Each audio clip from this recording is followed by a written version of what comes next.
Praise the Lord. Hallelujah. Praise the Lord. Hallelujah. So, آج صبح آپ کو گڈ مارننگ کہتے ہیں. آج صبح 5 بجے آپ کو گڈ مارننگ کہتے ہیں. اور سارا عزت جلال اپنے زندہ خداوند یسوع مسیح کے نام کو دیتے ہیں. آئیں آپ کو آج صبح کی عبادت میں کلام مقدس کی آیت با آیت تفسیر میں ہم آپ کو گڈ مارننگ کہتے ہیں. آئیں آج صبح کا آغاز اپنے زندہ یسوع کی مہمات تعریف گت ہوئے کریں. یسوع زندہ ہے اور کل آج ابد تک یکساں ہے. آئیں اس کی تعریف اور اس کے گن گائیں. ہیلیلویا.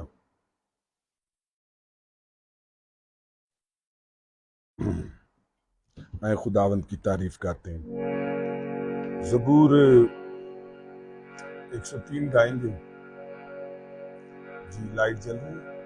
مائک کی لائٹ جل رہی ہے. تو آنکھ ہے میری جان مبارک خدا ہے. تو آنکھ ہے میری جان مبارک خدا ہے. تے او سے دہینا پویتر صدا ہے. تے او سے دہینا پویتر صدا ہے. تو آنکھ ہے کدی بھی نہ بخش شاہ دیانو. تو کہ میری جان مبارک خدا ہے. تو آنکھ ہے میری جان تیرے سارے پاپاں نو او ہے مٹاندا. تینوں سارے روگاں تو دیندا شفا ہے. تو آنکھ ہے میری جان تیری جان موت تو ہے بچاندا. تینوں تاج رحمت کردا عطا ہے. تو آنکھ ہے میری جان تینوں چنگیاں چیزاں نال او ہے رجاندا. تینوں چنگیاں چیزاں نال او ہے رجاندا. تیری عمر نو خوشی بخشدا ہے. تو آنکھ ہے میری کعبہ دے مانگ تینوں زور دے کے کعبہ دے مانگ تینوں زور دے کے او تیری جوانی نو کردا گیا ہے. تو آنکھ ہے میری ہاں سب دکھیاں کنگالا دے لئی آپی. ہاں سب دکھیاں کنگالا دے لئی آپی. نیا نال سچے آئی کردا خدا ہے. تو آنکھ ہے وخایا ہے راہ موسیٰ نو حسن. وخایا ہے راہ اپنا موسیٰ نو اسی بنی اسرائیل یادا او رہنما ہے تو آنکھ ہے میری مبارک خدا ہے تیو سے دہینا پویتر صدا ہے تو آنکھ ہے. پریز دا لارڈ، ہیلیلویا. سوائیں خداوند کی شکر گزاری کریں. سارا عزت جلال اس کو دیتے ہیں اور اس کی تعریف اور اس کی مہما اور اس کی جے جے کار گاتے ہیں. آئیں انجیل مقدس میں سے گلتیوں کا نام خط، آئیں پولس رسول کا گلتیوں کے نام خط کو ہم دیکھیں گے. اس کا 4 باب ہم نے تلاوت کیا تھا اور آج ہم 4 باب کی تلاوت کریں گے. 4 باب ہم نے دیکھا تھا، بیٹے ہیں تو وارث بھی ہیں. 7ویں آیت تک ہم نے تلاوت کیا تھا، لیکن آئیں آج ہم اس سے آگے بڑھتے ہیں. 6 آیت سے ہم نے 5ویں آیت تک دیکھا تھا. آج ہم 6 سے 6، 7ویں، 8ویں، 9ویں اور 10ویں، آئیں 10ویں آیت تک تلاوت کرتے ہیں. 6 آیت سے 10ویں بلکہ 11ویں آیت تک. ٹھیک ہے، آئیں تلاوت خداوندی کریں. بنش کے ساتھ مل کر ہم تلاوت کریں گے گلتیوں 4 باب اس کی 6 آیت سے. خدا کے کلام کو دیکھیں گے اور اسی کے نام کو جلال دیں گے.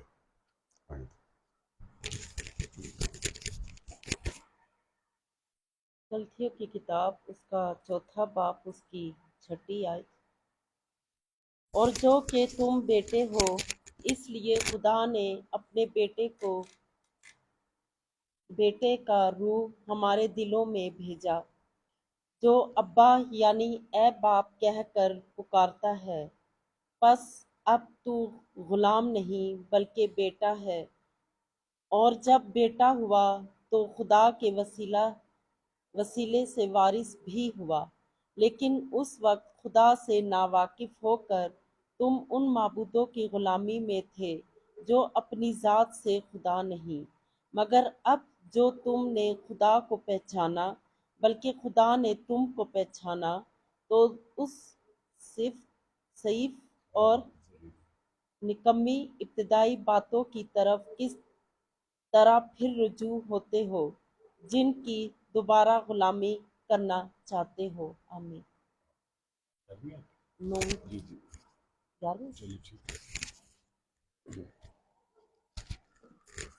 سوائیں اب ہم نے 9ویں آیت تک تلاوت کی ہے، تو آئیں خدا کے کلام کے لیے خدا کی شکر گزاری کرتے ہیں. ہم نے گلتیوں میں آج صبح ہم شہزاد سندر مبشر شہزاد سندر کو گڈ مارننگ کہتے ہیں. ابراہم طاہر کو اس کی مما کو گڈ مارننگ کرتے ہیں. ذیشان مسیح کو گڈ مارننگ کرتے ہیں اور حارث راجپوت کو گڈ مارننگ کرتے ہیں. اور جتنے لوگ خداوند کی عبادت کے لیے ہیں ان کو بھی ہم گڈ مارننگ کرتے ہیں. اور سارا عزت جلال زندہ یسوع کو دیتے ہیں کیونکہ وہی بھلا ہے اور اسی کی جے جے کار کرتے ہیں. تو ہم نے پہلے باب میں بچے اور بیٹے کے حوالے سے ہم سیکھ رہے تھے، تو ہم نے 5ویں آیت تک دیکھا تھا. جی آئیں اب ہم 6 آیت کو دیکھتے ہیں.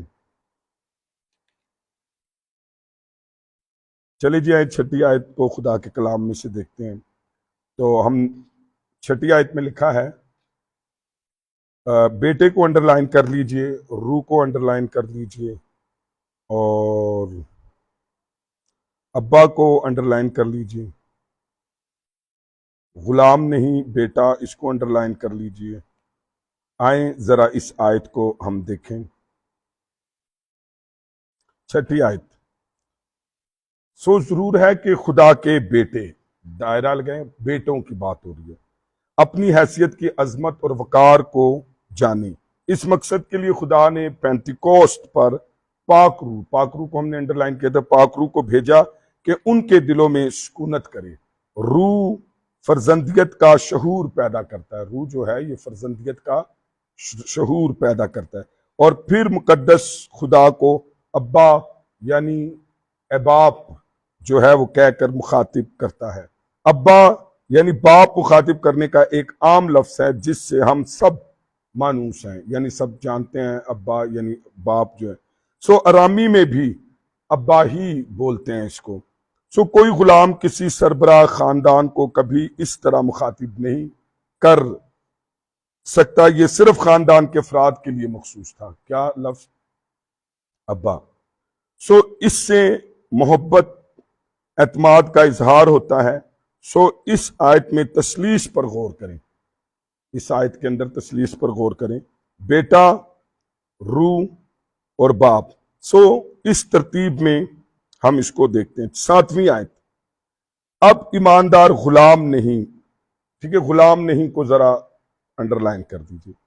اب ایماندار جو ہے وہ غلام نہیں، 7ویں آیت میں اب وہ خدا کا بیٹا ہے، ایماندار، غلام نہیں ہے بلکہ بیٹا ہے۔ چنانچہ خدا کا بیٹا ہوتے ہوئے مسیح اس کی ساری دولت کا وارث ہیں، اسی لیے مسیح بھی خدا کے وسیلہ سے وارث، مسیحی بھی خدا، انڈرلائن کرے، خدا کے وسیلہ سے وارث ہوا۔ سو جو کچھ بھی خدا کا ہے وہ ایماندار کے وسیلہ سے ایک مسیحی کا، ایک کرسچن کا ہے۔ سو آج کل اسرائیلیوں میں ربیوں کے اسکولوں میں کسی طالب علم کو سلیمان کی غزل و غزلات یا حزقیل کا پہلا باب اس وقت تک پڑھنے کی اجازت نہیں ہوتی جب تک وہ عمر میں 40 برس کا نہ ہو جائے۔ ناقابل بیان خدا کے جلال کا بیان ہے، کس میں؟ حزقیل کی کتاب میں۔ اور اگر ہم غزل و غزلات کو نوجوانوں کے ذہن کے لیے بے حد شہوانی سمجھا جاتا ہے، تو بنی اسرائیلیوں کے اندر جو ہے جب تک کوئی 40 برس کا نہیں ہو جاتا تھا تو غزل و غزلات اور حزقیل کی کتاب انہیں پڑھنے کی اجازت نہیں ہوتی تھی۔ اب حزقیل کی کتاب اس لیے نہیں پڑھنے کی اجازت ہوتی تھی کیونکہ اس میں خدا کا بے حد ناقابل بیان جلال ہے، اور غزل و غزلات اس لیے نہیں پڑھنے کی اجازت ہوتی تھی کہ ایک نوجوان جو ہے اس کے ذہن میں کے لیے بے حد شیوانی اس کو سمجھا جاتا تھا۔ سو تالمود میں بیان ہوا ہے کہ 40 برس سے کم عمر ایک شخص نے حزقیل کا پہلا باب جو ہے پڑھنا شروع کیا تو صفحے میں سے آگ نکل کر اس کو بھسم کر گئی۔ یہ تالمود کی کتاب کے اندر ہے۔ سو اس سے ثابت ہوتا ہے کہ جو شخص شریعت کے ماتحت ہے اس کو 40 برس تک کی عمر سے پہلے بالغ آدمی نہیں سمجھا جاتا جب تک کوئی 40 برس کا نہ ہو جائے۔ سو 13 برس کی عمر میں مشہور بار موضوع کی رسم کے باعث ایک یہودی لڑکا صرف عہد کا فرزند بنتا ہے، 13 برس کا۔ اس طرح وہ شریعت کا پابند ہو جاتا ہے، لیکن ایماندار فضل کے ماتحت ہیں، ہلیلویا۔ اسی طرح وہ شریعت کا پابند ہے، اور اس لیے کہ ان کا یہ حال نہیں، جس لمحہ وہ نجات پاتے ہیں پوری میراث ان کی ہو جاتی، ان کے ساتھ بالغ بیٹے یا بیٹی کا سا سلوک کیا جاتا، پوری بائبل ان کی ہو جاتی، اسے پڑھیں، اس سے لطف اندوز ہوں اور اس کی فرما برداری کریں۔ اب ہم سیکھ رہے ہیں چوتھے باب میں بچے اور بیٹے میں کیا فرق ہے۔ تو اب ہم نے دیکھا کہ شریعت میں جب تک کوئی 40 برس کا نہیں ہو جاتا تھا تو اس کو پوری بائبل پڑھنے کی اجازت نہیں تھی۔ اب جب میں اور آپ بینگ اے کرسچن ہیں، یعنی جب کوئی شریعت کے ماتحت ہوتا تھا تو وہ بچہ ہوتا تھا، تو بیٹے کب وہ ہوتا تھا؟ جب وہ بالغ ہو جاتا تھا۔ تو شریعت کو ہم نے، جب ہم پچھلا لیسن دیکھیں گے، پچھلی مارننگ پریئر دیکھیں گے، تو اس میں ہم نے دیکھا کہ ایک بچہ ایک بیٹے میں کیا فرق ہے۔ تو بچہ جو ہے وہ غلاموں کے ماتحت ہوتا ہے اور غلام ہی ہوتا ہے جب تک کہ وہ بالغ نہ ہو جائے اور وہ جو ہے اس کو ساری چیزوں کا مختار نہیں بناتے۔ ایسے ہی جب تک شریعت تھی تو شریعت ہمیں جو ہے مسیح تک لے کر گئی، اور شریعت کے جب تک ماتحت تھے شریعت ہم پر ان غلاموں کی طرح سربراہی اور حکمرانی کرتی رہی، اور جب ہم بالغ ہوئے تو پھر ہمیں یہ اختیار ہوا کہ ہم میراث میں بھی شامل ہو سکتے اور ابا بھی کہہ سکتے، اور پھر غلاموں کا ہم پر کوئی اختیار نہیں رہا۔ ایسے ہی جب ہم مسیح میں آتے ہیں تو پھر شریعت کے ماتحت ہم نہیں رہے، لیکن ایک بینگ اے کرسچن ہوتے ہوئے آج ہمیں پوری بائبل پڑھنے کا اختیار ہے، ہیلیلویا، کیونکہ ہم بچے نہیں ہیں، ہم بیٹے ہیں، ہیلیلویا، ہم غلام نہیں ہیں، ہم بیٹے ہیں۔ ایک غلام خدا کو ابا یا کسی بھی شخص کو مالک کو ایک غلام جو ہے وہ ابا نہیں کہہ سکتا، لیکن بیٹے کو یہ حق ہے کہ وہ ابا کہہ سکے۔ ان حقائق کی روشنی میں ہیرسن کی نصیحت نہایت موضوع ہے۔ وہ کہتا ہے اے اس کی محبت کے فرزند، ساری چیزیں تمہاری ہیں۔ وہ پہلا کرنتھیوں 3 باب کی 22ویں اور 23ویں آیت میں تمہیں یہ بتاتا ہے تاکہ تمہارا یہ احساس بیدار ہو کہ وہ دولت تمہاری ہے جو تصور میں نہیں آ سکتی، جو سمجھ میں نہیں آ سکتی۔ کائنات پر غور کرو کہ وہ کس کی ہے، صرف اس یعنی مسیح کی، اور تمہاری، چنانچہ شاہانہ زندگی گزارو، ہیلیلویا۔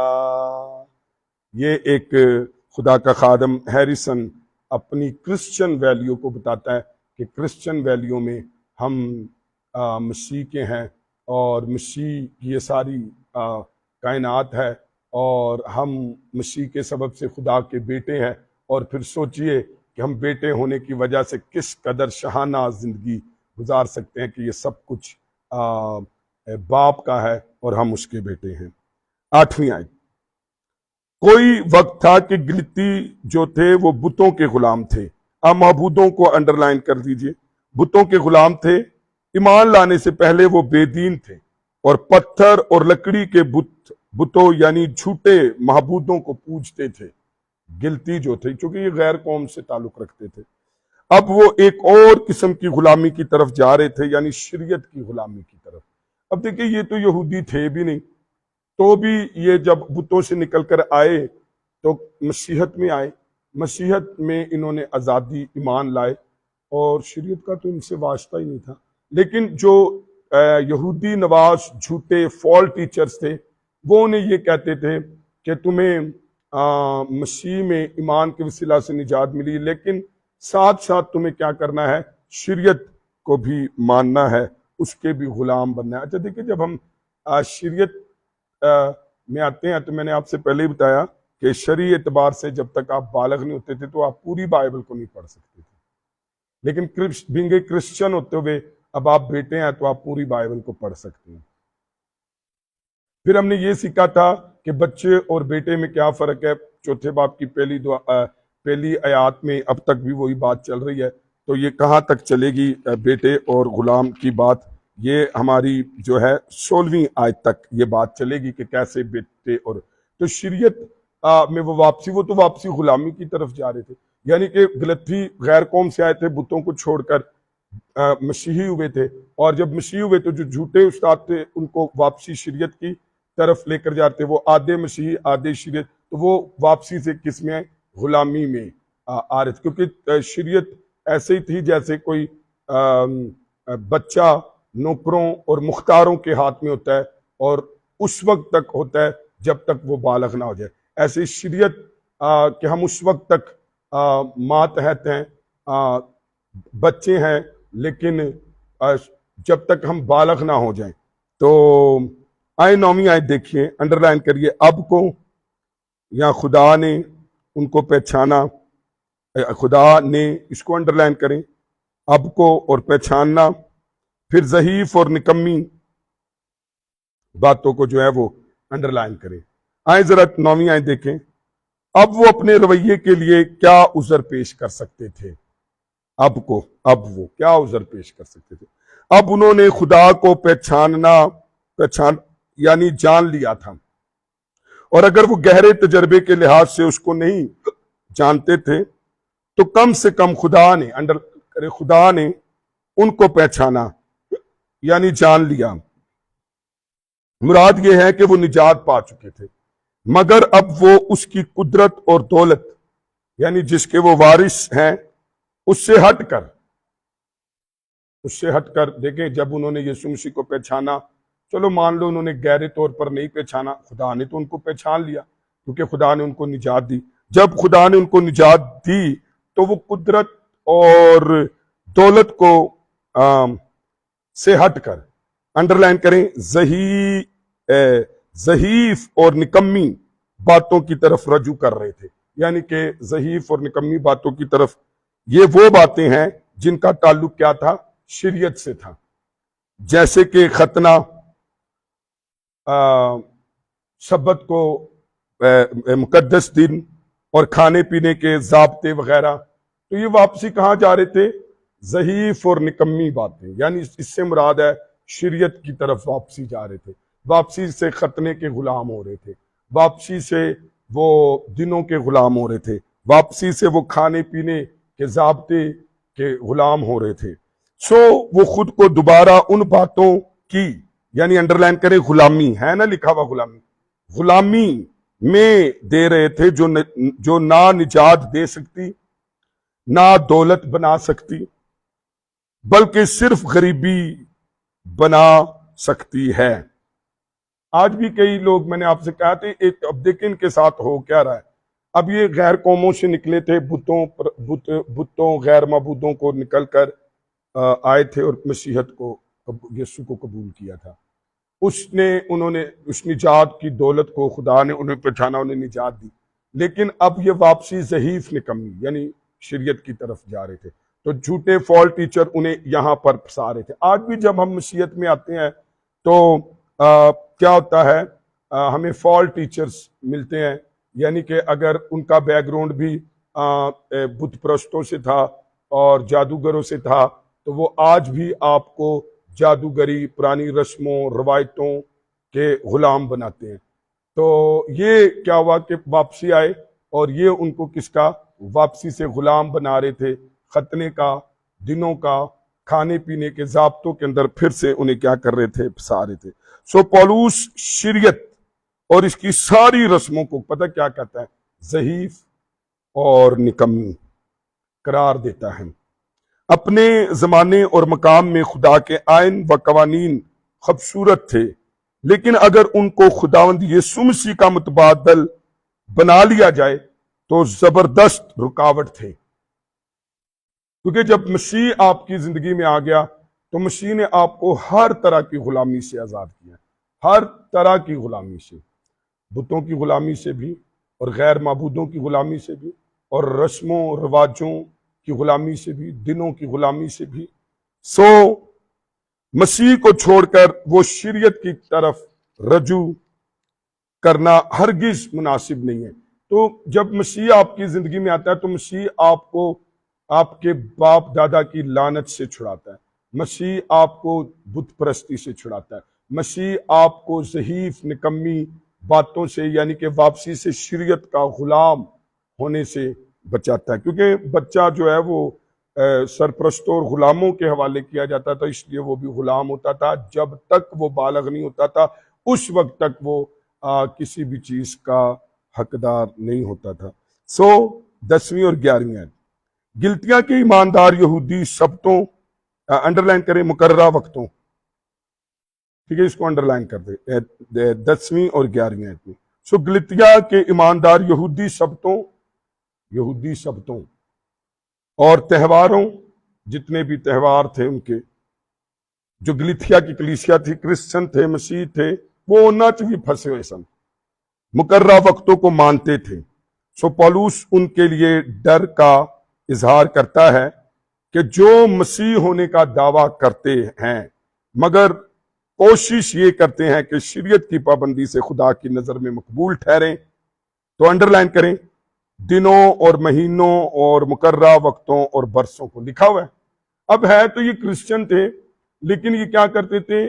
شریعت کے جو دن تھے، مہینے تھے، مقررہ وقت تھے، برس تھے، ان کے بھی وہ پابند تھے۔ اب آپ سوچئے، میں آپ کو بتاؤں، آج بھی کئی کرسچن آپ کو نظر آئیں گے کہ جو مسیح میں آ کر بھی بت پرستی کے غلام ہیں، مسیح میں آ کر بھی قبر پرستی کے غلام ہیں، مسیح میں آ کر بھی ہڈن یا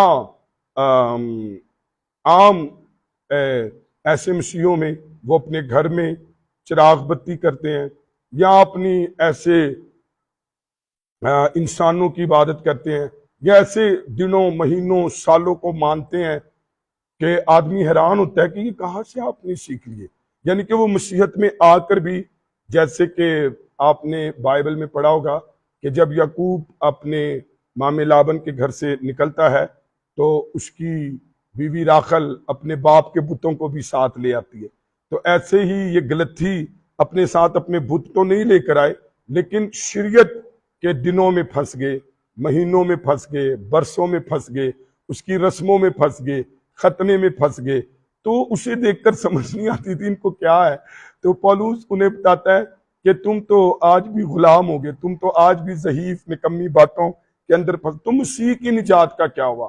مسیح نے آپ کو ہر بات سے آزاد کیا ہے۔ اب آپ بالغ ہو گئے ہو، اب آپ بچے نہیں رہے، اب آپ بیٹے ہو، اور آپ اب مسیح کی میراث میں شامل ہو گئے ہو۔ اب آپ خدا کو ابا کہتے ہو، اب آپ مختاروں اور نوکروں کے غلام نہیں رہے، کیونکہ اب آپ بالغ ہو۔ تو آج یہاں سے میں ایک بات کہنا چاہتا ہوں، جتنے بھی کرسچن ہیں اور آپ نے مسیح کو قبول کیا ہے، تو آئیں غلطیوں کے کلیسیا کی طرح اور آج ایسے جھوٹے فال ٹیچرز سے جنہوں نے آپ کو دنوں کا غلام بنا دیا ہے، جنہوں نے آپ کو اپنی رسموں کا، یا آج بھی وہ یہ کہتے ہیں کہ مسیح کی قدرت کو جانتے ہوئے بھی وہ آج ان باتوں میں پھنسے۔ تو آج آپ کو کئی مسیحی نظر آئیں گے کہ وہ اپنے باپ دادا کی رسموں کے اندر پھنسے ہوئے ہیں، یا مشن کے ان رول آف ریگولیشن کے جو خدا کے کلام کے خلاف ہیں ان کے ساتھ وہ چل رہے ہیں۔ اور اس وقت جو ہے یہودیت کے فال ٹیچرز تھے، تو غلطیوں کی کلیسیا جو ہے وہ رسموں کے ساتھ، دنوں کے ساتھ چل رہی تھی۔ تو پولس نے یہ بتاتا ہے ایک ہی ہویا تھا، تو وہ لوگ بھی مان رہے تھے ان دنوں مہینوں کو۔ جن کو نئی پیدائش کا تجربہ نہیں ہوا، بعض لوگوں کو اس بات سے بہت تسلی ہوتی ہے کہ خدا کو خوش کرنے کے لیے کچھ باتیں ایسی بھی ہیں جو ہم اپنی طاقت سے کر سکتے ہیں۔ تو لوگوں کو پوچھے بھی پائی یہ تو کی کر رہے ہیں، کہندہ یہ سنو خوش کر رہے ہیں۔ میں کل سنڈے کو بتا رہا تھا، I was telling yesterday I have one message how to please to God، کہ خدا کو ہم کیسے خوش کر سکتے ہیں۔ تو یاد رکھیے، میں چاہتا ہوں کہ یہ بتاؤں۔ تو یہاں پر غلطی کی کلیسیا یا آج ایسے مسیحی وہ اپنی رسموں اور اپنے ایفرٹ اور اپنے طریقے یا دنیا کی باتوں جن سے خداوند نے ہمیں آزاد کیا، ہم سوچتے کہ ان کے ساتھ بھی اپنے ایفرٹ، اپنے کام سے بھی ہم خدا کو خوش کر سکتے ہیں۔ تو ایسی بات نہیں ہے۔ تو ضرور میں آج اس آیت کے وسیلہ سے آج پھر صبح خدا نے میرے دل میں ابھارا ہے کہ میں خدا کے کلام کو شیئر کروں، how to please to God, کہ خدا کو ہم کیسے خوش کر سکتے ہیں،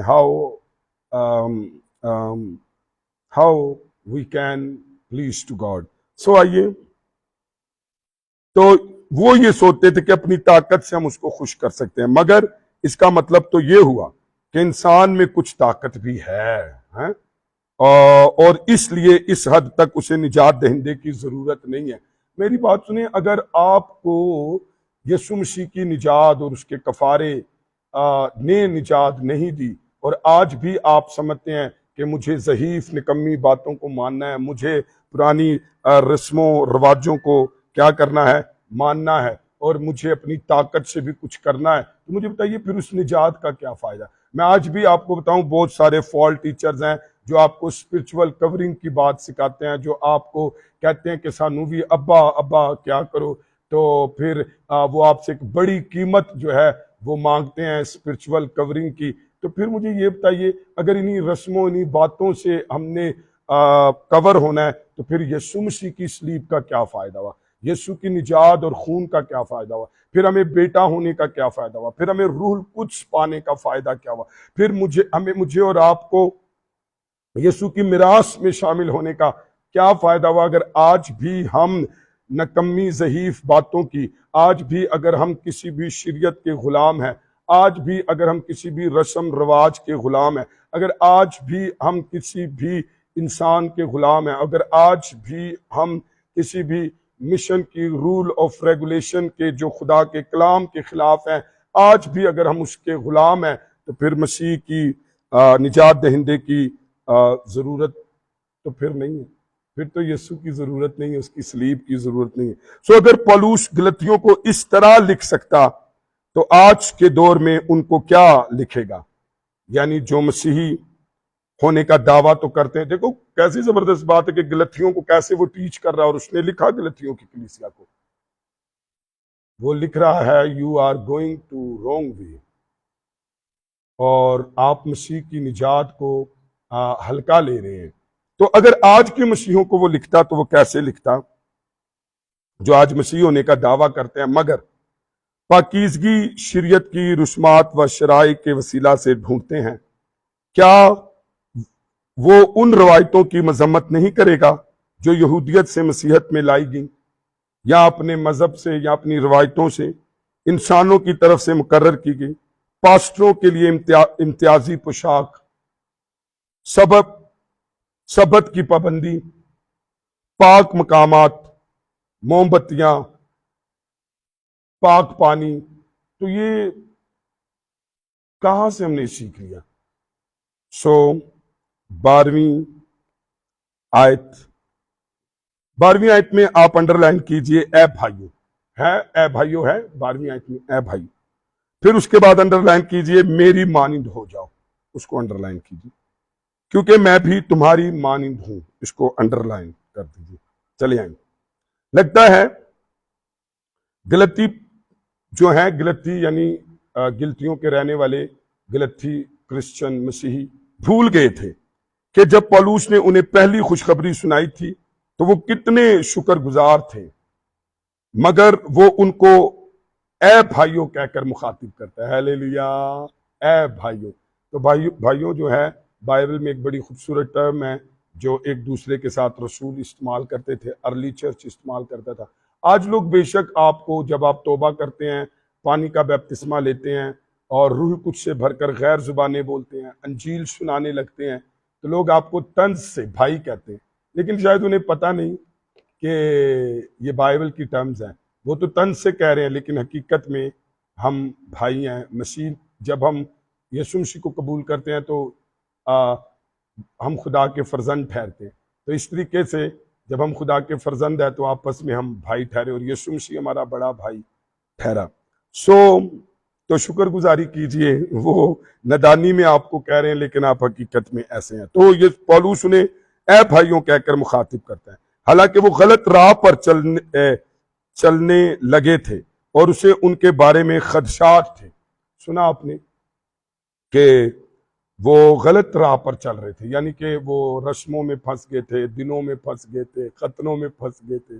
آج کا مسیح کن باتوں میں پھنسا ہے؟ میں نے ابھی تھوڑی دیر کہا کہ آج کا مسیح امتیازی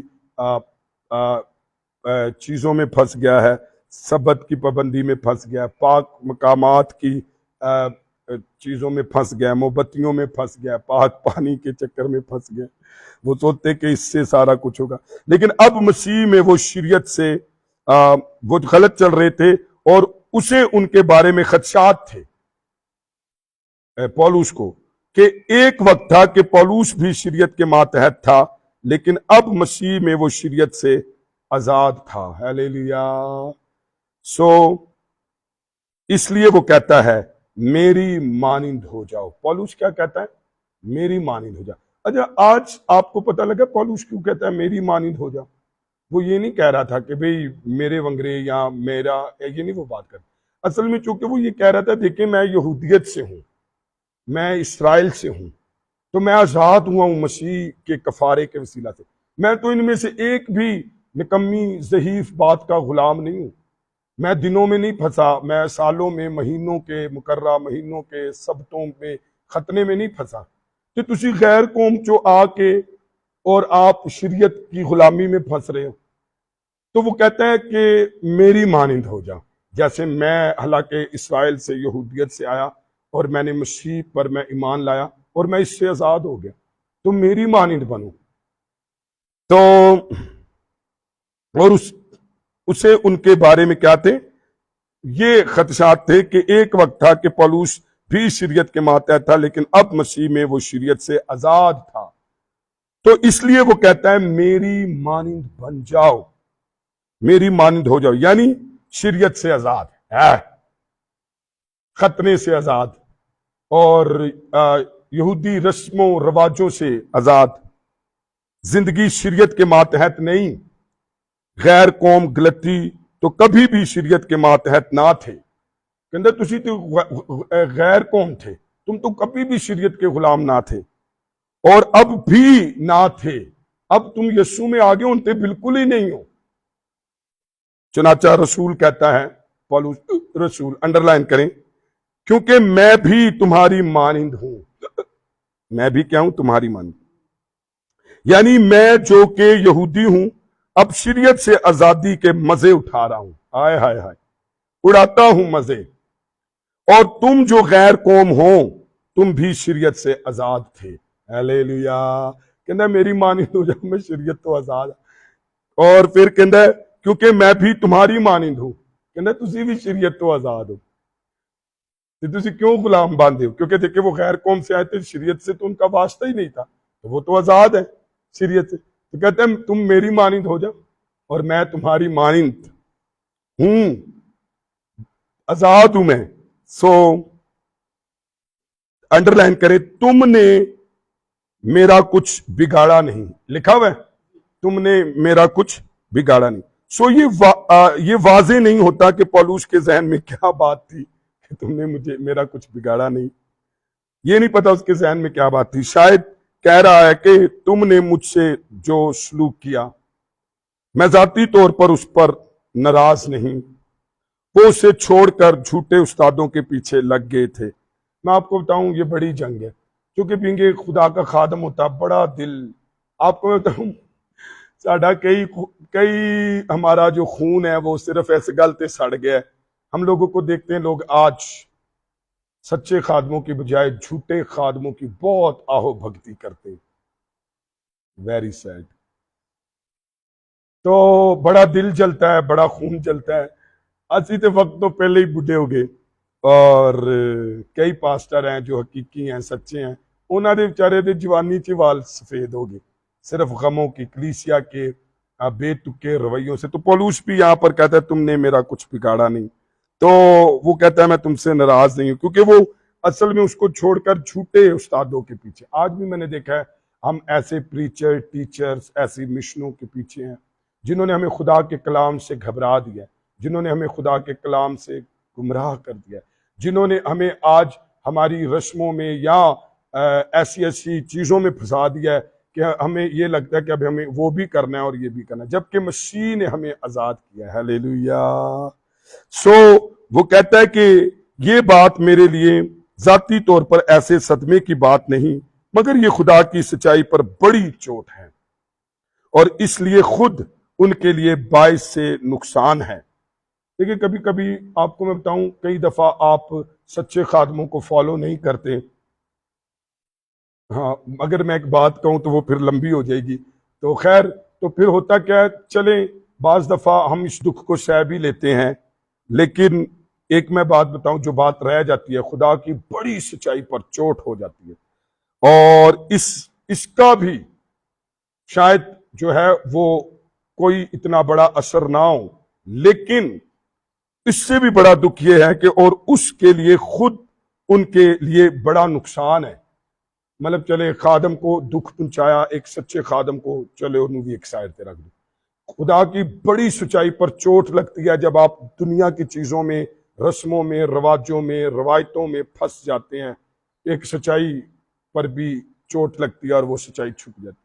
لیکن اس سے بھی زیادہ نقصان یہ ہے کہ آپ جب خدا کے کلام سے ہٹ کر اپنی کوششوں، کاوشوں، شریعت کے غلام اور دنیا کے غلام ہوتے ہیں، تو پھر آپ کو تو ضرور ہی نقصان ہوگا۔ سو آئیں اپنے سروں کو جھکائیں گے، 13ویں آیت کو بھی دیکھ لیں۔ میں نے پہلی دفعہ جسم کی کمزوری کے سبب سے تم کو خوشخبری سنائی تھی، انڈرلائن کر لیں، میں نے پہلی دفعہ جسم کی کمزوری کے سبب سے تم کو خوشخبری سنائی تھی. انڈر لائن کر لی. یعنی خدا اکثر کمزور حقیر کو استعمال کرتا ہے. پولوس کمزور تھا. کل بھی میں یہ بتا رہا تھا سنڈے میسیج میں، اگر آپ اسی پیج پر جا کر سنڈے کو میسیج کو سنیں تو میرا ایمان ہے آپ کو خدا بہت پاورفل طریقے سے بلیس کرے گا. تو میں بتا رہا تھا کہ خدا کمزور کو استعمال کرتا ہے. تاکہ جلال اور تمجید انسان کی نہیں بلکہ خود خدا کی ہو.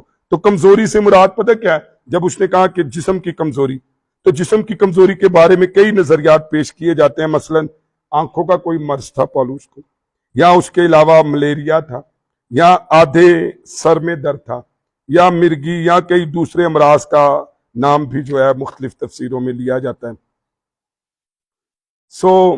تو یہاں ہم جو ہے نا وہ دیکھتے ہیں، وہ جسم کی کمزوری اس کو کہتا ہے. کہتا ہے میں نے اس میں تمہیں سنایا کیونکہ کمزوری میں خدا کا جلال پورا آتا ہے. ہاللیلویہ. تو کل میں بتا رہا تھا کہ دکھ تمہیں روحانی بناتے ہیں، دکھ تمہیں جلالی بناتے ہیں. جیسے دکھا تو ہیں جی پاجنے ہیں. تو کل کو آپ دیکھیے زبور 142 کو. آئیں اپنے سر کو جھکائیں، اپنی آنکھیں بند کریں. خدا کی بندی کے ساتھ مل کر ہم دعا کریں گے. میری التماس ہے کہ بنش آئے اور آج کے کلام کے لیے، آپ کے لیے، میرے لیے، سنڈے میٹنگ کے لیے. کلیسیائی 29 تاریخ کو روزہ تھا. بڑا خدا نے جلالی کام کیا. ایک بہن نے لاسٹ میں آ کے دعا کی، وہ آنسوں سے دعا کری تھی. میں نے اسے کھانے میں پوچھا بھی بڑی زبردست جلالی دعا کی، آپ رو رہے تھے. کہتی مجھے یہ احساس ہوا کہ ہمارا ہی چرچ ہے، اسی طور سے یہ بیداری کا سبب بنے گا، کیونکہ ہم خدا کے حضور آنسوؤں کے ساتھ گڑ گڑا رہے ہیں کہ خداوند اپنی صلیب کی قدرت سے لوگوں کو. ایک بہن نے سنڈے کو آ کر گواہی دی کہ جب میں آئی تو خدا نے کس قدر مجھے شفا دی.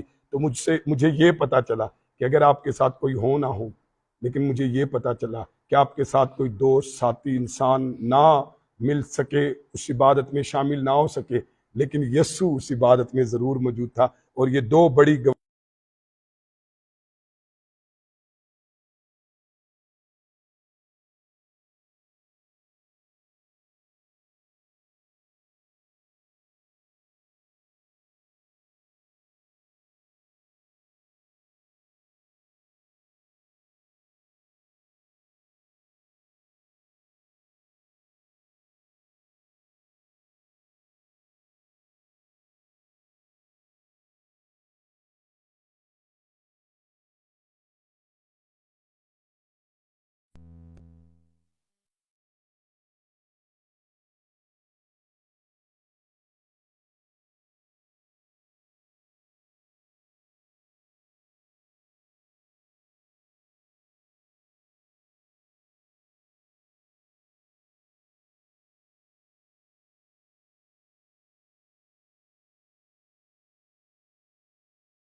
اس کے گھرانے کو بلش کر خداوند.